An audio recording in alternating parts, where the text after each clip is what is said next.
Sigurður Baldur Ríkharðsson er einn af þeim sem kom hingað á Flúðir til að keppa í geðingakeppni og fór heim með sigur í unglingaflokki, til hamingju með það. Takk. Þú varst á henni Auðdísi frá Traðalandi.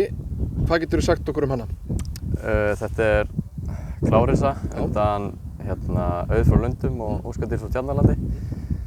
Og ég er búinn að vera með henni í 6 ár núna og byrjaði með henni þegar hún var 5 metra.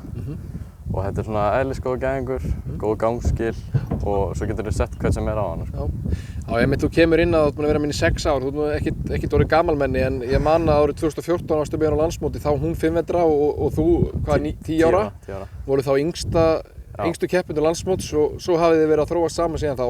Já. Og er ekki bara gaman að geta verið með hest svona í lengri tíma og þróast með honum? Það eru forréttindi að fá þjálfana og hafa hana, en svo förum við að setja henni í ræktum, vonandi, fljótlega. Já. Og það var spennandi að fara að temja undan því. Já. Ertu á síðasta ári unglingaflokki? Nei, held ég er 16 sko, er það ekki til 18. Já, þú er 17, þú ert eftir 1 ár. 1 ár, já, 17. Þannig að þú verður í ungmennaflokki á næsta landsmóti sem sagt. Já. Þannig að þú verður ekki með Auðdísi þar þá hefur komin í ræktun. Já. En ertu farin að huga því að ná þér í annan keppni sérst og byrjað að æfa eitthvað annað upp? Já, ég er með nokkur hross og við erum með nokkur unghross sem eru efnileg í keppni sko. Já.